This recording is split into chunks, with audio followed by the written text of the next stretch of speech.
코로나19 백신 예방 접종이 속도를 내고 있습니다. 서울 지역 코로나19 1차 백신 접종률이 20% 중반까지 올라갔습니다.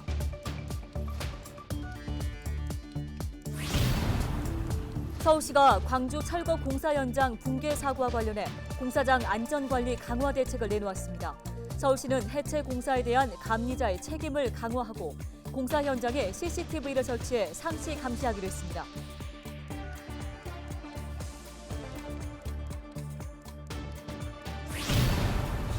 은평구 응암동의 한 식당으로 차량이 돌진하는 사고가 발생했습니다. 이 사고로 식당 안에 있던 손님 11명이 다쳤습니다.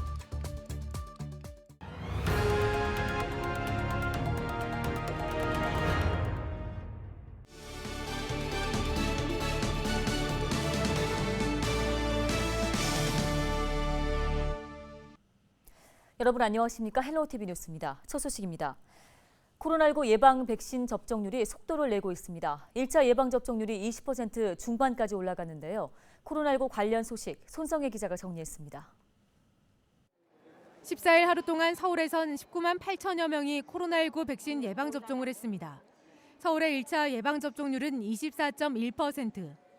서울시는 약 960만 명 거주 인구수 대비 6월 15일 0시 기준으로 1차 접종률은 24.1%이고 2차 접종률은 6.1%를 완료하였습니다. 서울 지역 코로나19 확진자는 132명이 늘어 누적 확진자 수가 4만 6천여 명이 넘어섰습니다. 신규 확진자 132명은 기존 확진자 접촉이 71명, 집단 감염 관련 9명 등입니다.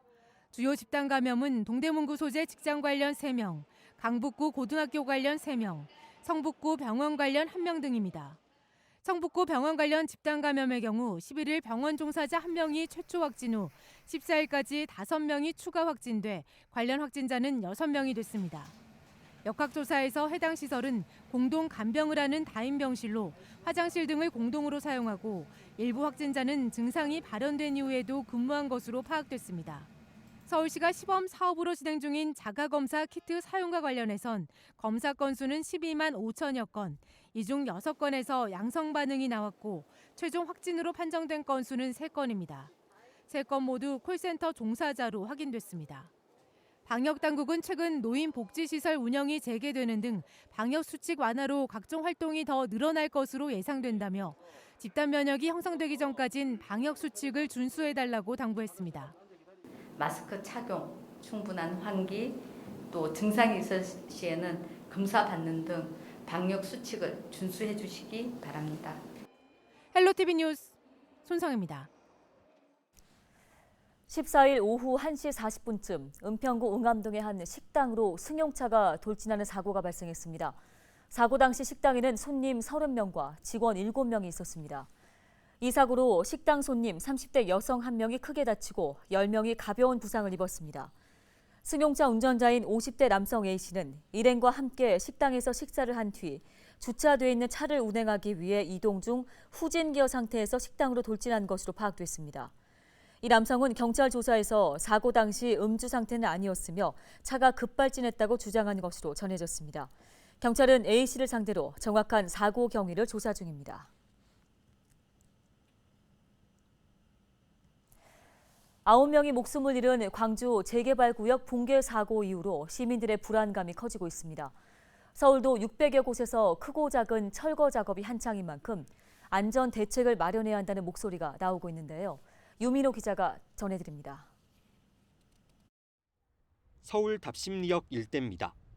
길게 늘어선 가림막 뒤로 재개발 철거 작업이 한창입니다. 도로와 맞닿은 곳은 철거가 시작되지 않았지만 광주 사고 이후 주변을 지나는 시민들의 불안은 커졌습니다.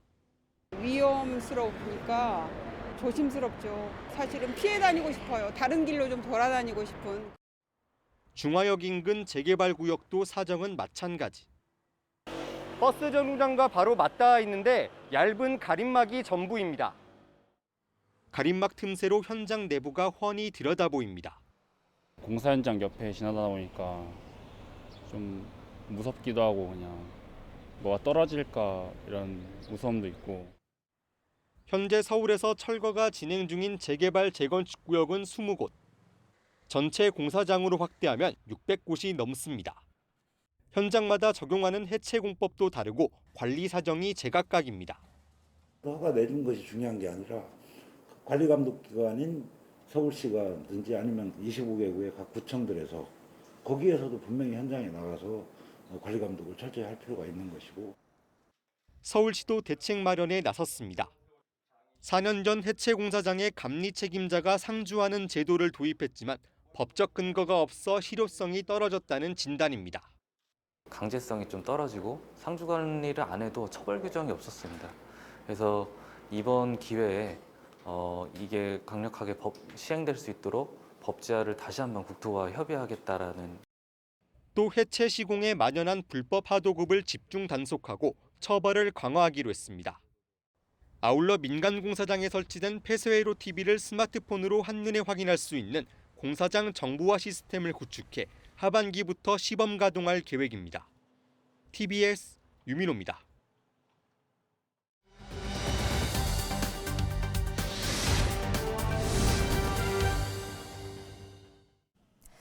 네, 예방접종을 마친 어르신들을 대상으로 경로당 등 복지관 운영이 재개된 지 일주일이 지났습니다. 일부 복지관에서는 프로그램도 운영하고 또 점심 식사도 제공하고 있다고 하는데요. 관련된 내용 자세히 들어보겠습니다. 양천구청 어르신복지과 이경숙 과장 전화 연결합니다. 과장님 안녕하십니까?